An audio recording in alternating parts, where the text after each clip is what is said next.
Hi, and welcome to another episode of Nursing Your Way to Wealth, where a mental health nurse and an accountant talk about wealth creation, personal development, and financial independence in the UK to help you live the life you deserve. Hi, and welcome back. And today on the show, Alex and I are going to discuss quite a pertinent question in the financial world, which is either do you invest any spare money you have, or do you overpay your mortgage?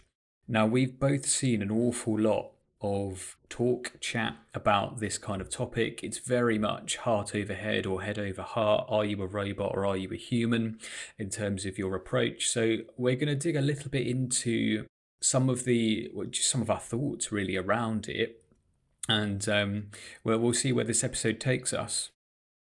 Yeah, hi everybody, and thanks again for tuning in. And it's one of those. This is probably one of the biggest questions that comes up when anybody ever asks me anything, or when I hear people talking about finances. Do you invest your money or do you overpay your mortgage? And I think you know the kind of theoretical um, position on this is if I can invest and earn 7% per year, or if my mortgage costs me 4% per year, why would I overpay my mortgage? Why wouldn't I just put all the money in investments and earn a higher return? And I guess this is the point to the head over heart. Mathematically, that's correct. You would earn more on your money by investing than overpaying. But as with everything in life, it can't be lived on a spreadsheet. You live it in you live it in the real world, and you have feelings, and there's a certain amount of freedom that comes with not having mortgage payments, and a certain amount of emotional stability you get by owning one's own home. Investing and often I think one of the issues with the invest or overpay your mortgage is it's set as if investing is a every year you get the set amount of return and it never deviates. But we know in reality there's a huge amount of volatility in financial markets, and it takes a lot of fortitude in order to stomach those movements. And so, you know, that's kind of where the premise comes from. Whereas, overpaying your mortgage, you save 4%, 4.5%, you're guaranteeing yourself that return essentially. So that's kind of where I think that the discussion begins. Um, but I guess a point probably before we dive into much detail is it's always important before you come to this decision is to have some of the kind of foundations in place already. So what I mean by that is for me, I've got my emergency fund of 3 to 6 months worth of expenses. I'm paying into my pension and, ideally contributing about 15%. That's a really like solid number. So you already then have some exposure to the financial markets and investing. Um, and you have no kind of high interest, horrible credit card debt.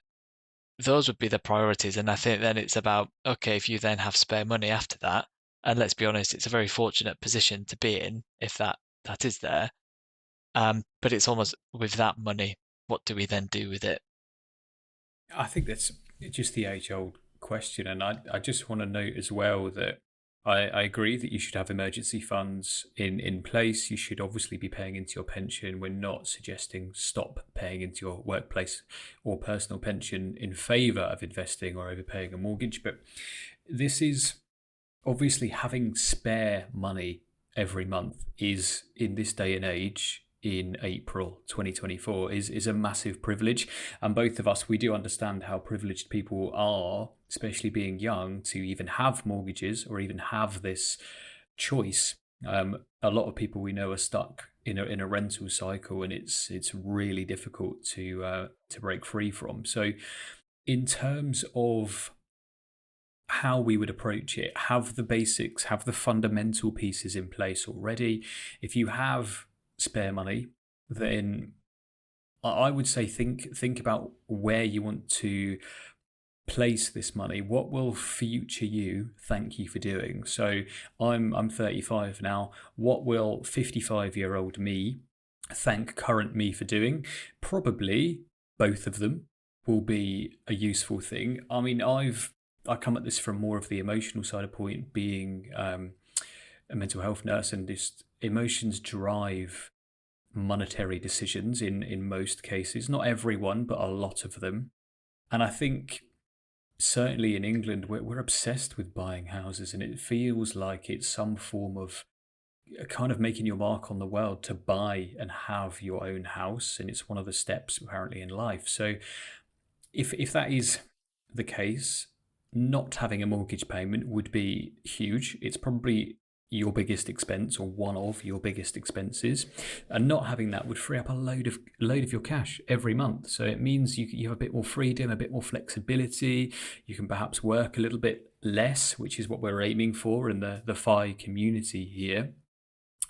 Or do you invest that money? There's no perfect answer. You do what's right for you. You don't need to make one decision whenever you buy your house and just say, right, I'm going to overpay my mortgage or I'm going to invest, and it's just black or white. That's it.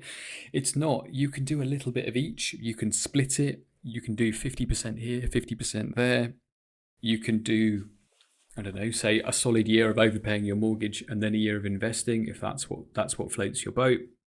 Honestly, whatever works best for you is the path, is the way to go. I would advocate doing the thing that helps you sleep best at night would probably be my go-to. And I've said before that I've really thought a lot about this, and I couldn't make my mind up. I'm not an investing robot. I'm a fallible human being that's full of emotions.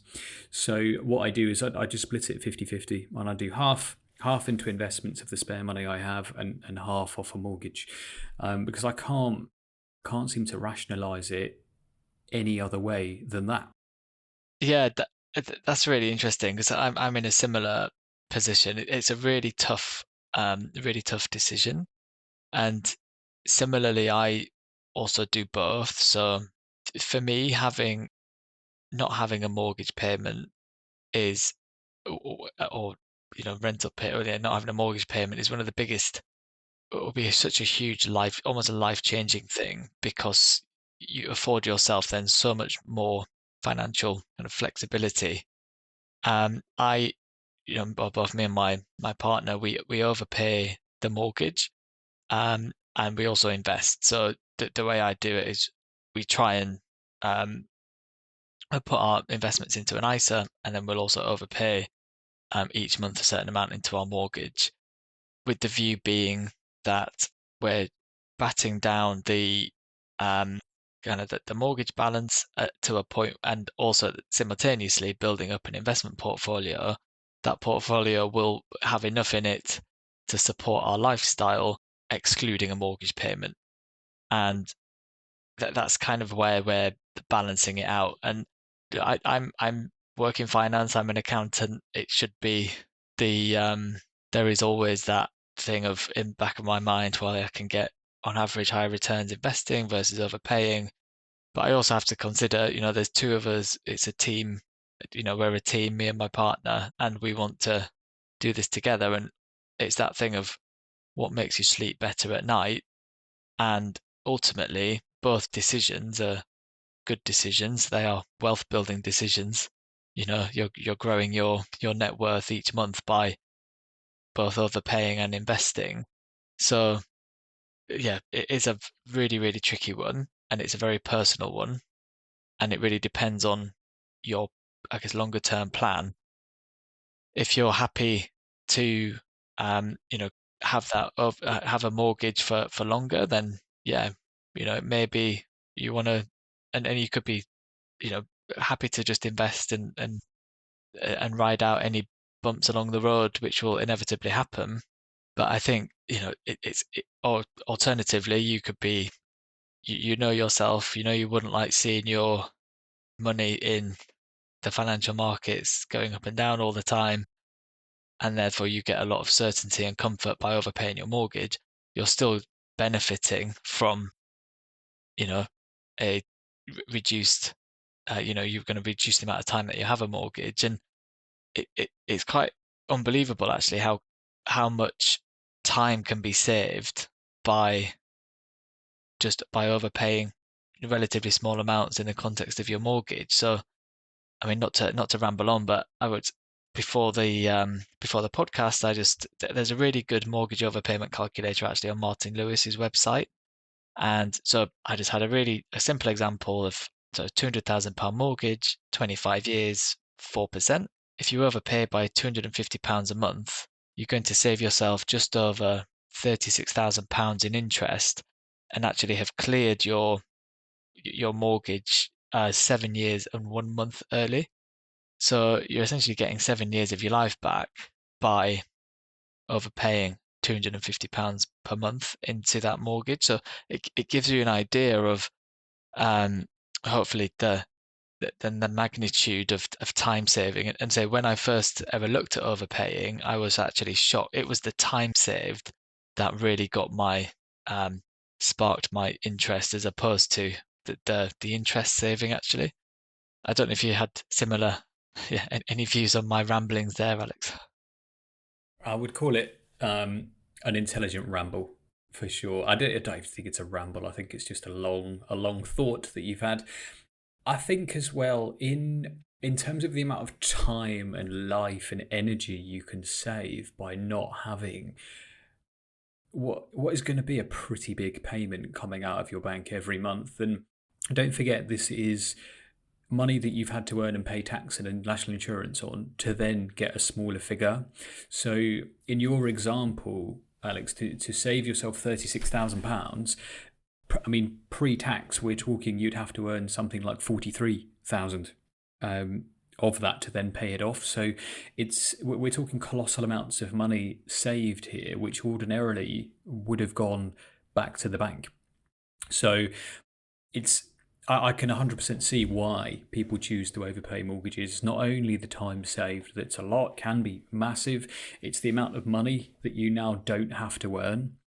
And houses are, or places to live, they're tangible, they're floors and bricks and ceilings and walls and homes and memories, whereas investments are numbers on a spreadsheet or they're figures on a screen in your investment app.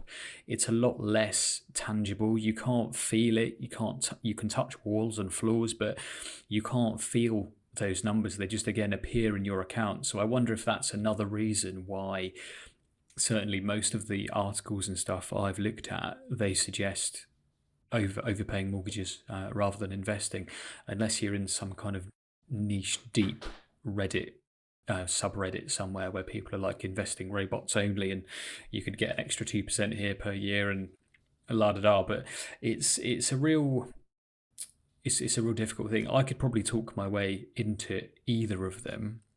So I think it's just do what's right for you. Do what makes you sleep better. Do what fits your plan. I mean, for my FI numbers that I've worked out and I'm just constantly editing now, I don't account for a mortgage payment because I plan for that to be long gone by the time I hit the early retirement age. And I don't know what year that will be. I don't know how old I'll be. I just know I don't want to work till I'm 65, 70, possibly older.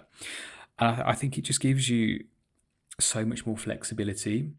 There are some downsides that I've read and I've heard from people that all your capital is then tied up in your property. It's still not an asset because it's not generating you any money unless you rent it out or you rent some rooms or something. And it's still costing you money. So you still pay the regular bills and you have to maintain it. And that can be one of the downsides that we've thought about. And the option to get your money out is refinance, or you sell it, or potentially you take something like equity release when you take some of the money out, which all have implications for perhaps leaving it to your kids one day if that's what you wanted to do. Alex, firstly, two things. Any questions on what I've just mentioned? And during your financial coaching, like business, has anyone ever asked you directly that question? And have you had their figures in front of you at the time? Yeah, so no question. I think you had yeah, really good points there. I think one thing I would also add is, yes, your money is locked away, so it's illiquid. And but also just check, there can be penalties for overpaying a mortgage. So often it's about, you're allowed to overpay by 10% per year, and on like a fixed rate. but usually if there isn't a fix, you're allowed to overpay as much as you like. So just one thing there to check, um, kind of before making any decision on it. And then in terms of people asking the question, so I guess I've shown illustrations of what how fast overpaying a mortgage could, kind of how we've talked about. So you've got a bit of spare money. Could that mean for the mortgage? What could that mean for your pension? I think where it's being fairly, the way I've tried to look at it is, say if you're in a pension, how much have you got there currently? What are your current contributions, and what lifestyle would that afford you when you get to your desired retirement age? Similarly, if it's an investment and they want to retire slightly earlier, what does that look like? And almost, you know, it's as with everything, there's a compromise and there's options to look through. So it's approaching it from that standpoint. In some cases, the decision is more about, well, I'm going to just overpay the mortgage, and I will sacrifice some of my investments. Others, it's been, you don't have that, you know, in the grand scheme of things, not a huge amount of time left to retirement. You really need to supercharge those those pension contributions more so than overpaying a property. So it's it's a what's the word, perpetually difficult question to answer, and it comes down to the individual circumstances. I think the behavior and the risk appetite of people as well, I think comes into this, and it's that whole thing of, if you've got money in index funds that also are quite accessible, and you see the market tank, almost the natural reaction is, well, is to sell out, because then I'll just put it in cash and then it's safe. And people know themselves if they're like that, whereas some people can just, they're, I guess, a bit more experienced with investing, have done it for a bit longer, have seen the markets go up and down and the day-to-day volatility, and don't make knee-jerk reactions. So investing can then offer kind of a good alternative to, say, overpaying a mortgage in that case. But it's so individual, and it's completely up to that person and the circumstances. I think, similar to you, I've never met anybody that's overpaid their mortgage and have kind of regretted it. Everyone's always wanted it, and I think it's always in, and I guess generally you don't want to be going into a retirement having a mortgage over your head, because that's a huge expense which you're going to have to fund, and your earning capacity is limited. So the sooner you can overpay it and get rid of it, the better. But it's balancing that with making sure that you're saving enough for your retirement and giving compound interest a chance to work on the investment side. And I think this is where, like we were chatting at the beginning, if you are contributing to your pension, it's not accessible till you're much older. There's a great amount of tax relief, especially and other benefits like getting your employer contributions. Take care of your future self now, and then you're invested, and then there's no way that you can easily, at least, sell when markets are going down into your pension. So yeah, in a long-winded answer, there's never been oh, here are your numbers and this is the right thing. It's always been, here are some illustrations, here is what some options could be, and it's, based on the lifestyle that you want as of right now, this could be a good mix.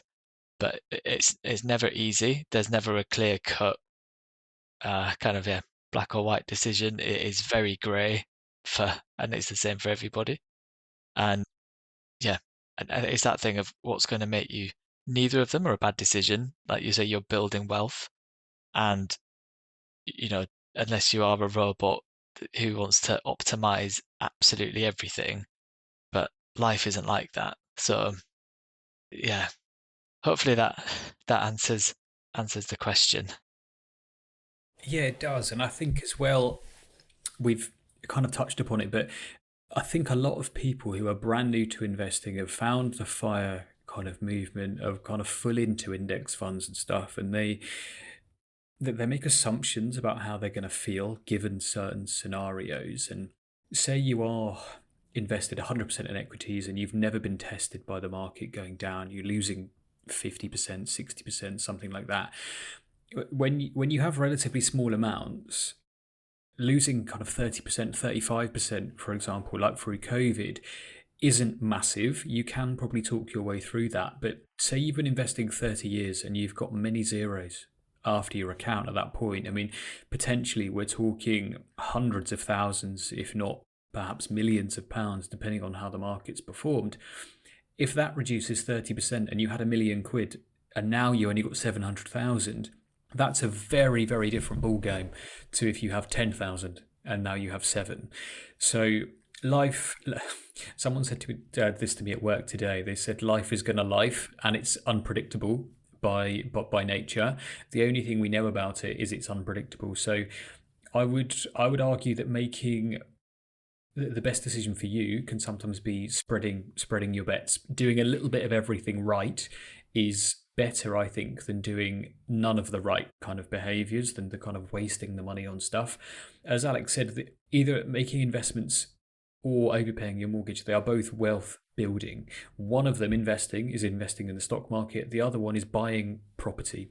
There are numerous people who argue about investing in markets in the stock market is better than buying and renting properties, and the other way around. That will always be parts of discussion. They're just people's preferences. You do what you think is best for you. And I mean, we're suggesting this now, that it's the path that both Alex and I are going to take. It doesn't mean it's the path that you have to take at all. We could be completely right in 30 years' time, or we could be wrong. It's hindsight is the one thing that we don't have and we really could sorely need. So I always make these calls to say, this is what I can do in the moment with the money that I have. What is most likely to benefit future me and my family and give us the most options possible, which is why I pick just a combo of those.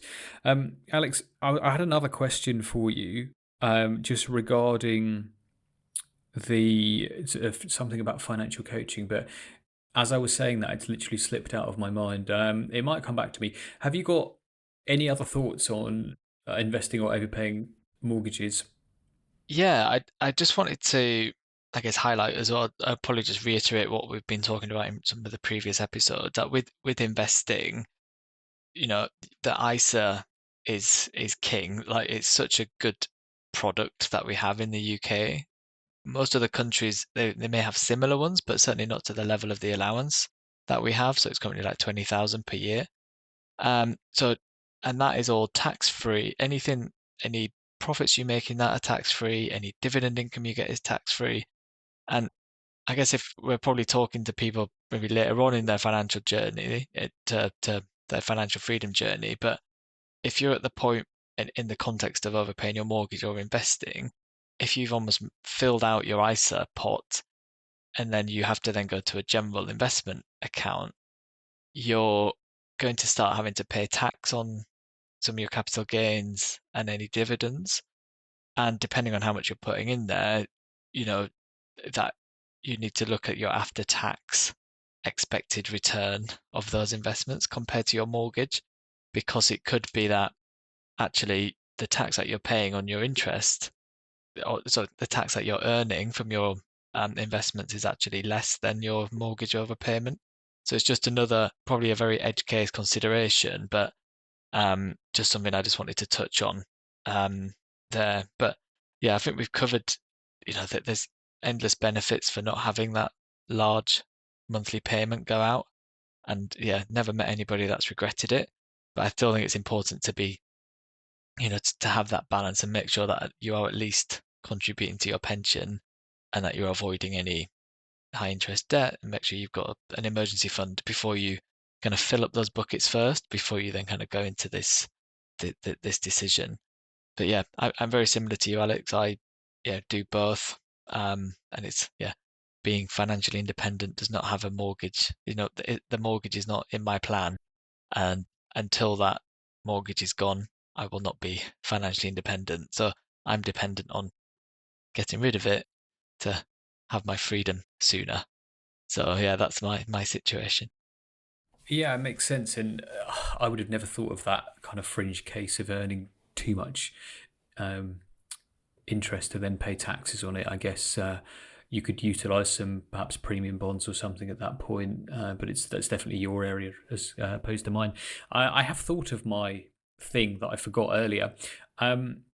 Say you get like an annual bonus, or you get like a windfall of money of some sort. Firstly, well, congrats, you must have worked hard for it, or condolences if you've lost someone to get you an inheritance of some sort. But I was thinking about, if you were to be given perhaps like a figure, probably a punchy figure, so let's say £5,000 plus or something like that, would you then attribute it all to investments, all to overpayments? Because I feel like I would probably do 50-50, or something like 40% investments, 40% overpayment, 20% to treat myself to something nice. It's just something like, I think a good split. If you're finding decisions like this difficult, always, I would say, always split the difference. Just do a little bit of this, a little bit of that, and a little bit of something for you as well, because you don't want to live the entirety of your life and not have any enjoyment from it. So, yeah, that was just my final thought on it. So, Alex, I think we've covered it. Is there anything more? No, I think that it's always a tricky topic, this one, and there isn't like a perfect answer, because I think this is probably where the personal in personal finance gets it's kind of the most pertinent, is because it's so individual. But yeah, I think yeah, we've covered everything, and yeah, I think on that last question, just on a lump sum, that yeah, I'm kind of similar to you. I would just almost think I've got my systems set up. So I put X amount into investments, X amount into mortgages. I mean, for me, I'd always personally try and maximize my ISA allowance if I could. That's just because of the long-term benefits of that. So if I did just get a nice lump sum, I would try and fill that bucket. That's me personally, before then doing anything else. But yeah, like you said, spreading, and you're almost diversifying your wealth building across investing and overpaying mortgages. And yeah, that's a really sensible approach. Yeah, they're all building wealth in the long term. You're not going out and spending it on, spending it down the pub, or on I don't know, some fancy shoes or whatever. So it's all really positive, positive decisions, whichever way you fall. Yeah, I think the intent around those decisions is the key thing. So, yeah, do whatever works for you. I mean, if you're listening to this and you have kind of dealt with this in your own kind of personal finance journey, and you think, we've either got it right, got it wrong, forgotten an option, you do something totally different, do email us. We like to get emails from people who listen, because it motivates us to keep going, and B, it's just nice to hear from other people who are in a similar situation, in terms of like building community and things like that. So yeah, do email us, which is nursingyourwaytowealth@gmail.com. Thank you for listening again, and just for spending some of your time with us. We're coming up to half an hour now, so we're going to close it here. And we just appreciate you kind of checking back. If you're a repeat listener, if you've listened to all 21, I think, episodes now, we do really appreciate it, each and every one of you, because we know time's our most valuable asset, and that you've chosen to spend the last 30 minutes listening to two Alexes ramble on about finances and overpaying or investing mortgages. It actually means a lot to us, so we really appreciate it, and we'll talk to you next time. None of what we discuss on the show is to be considered financial or health advice, and we recommend you always do your own research or consult an independent financial advisor or a doctor when making your financial or health decisions.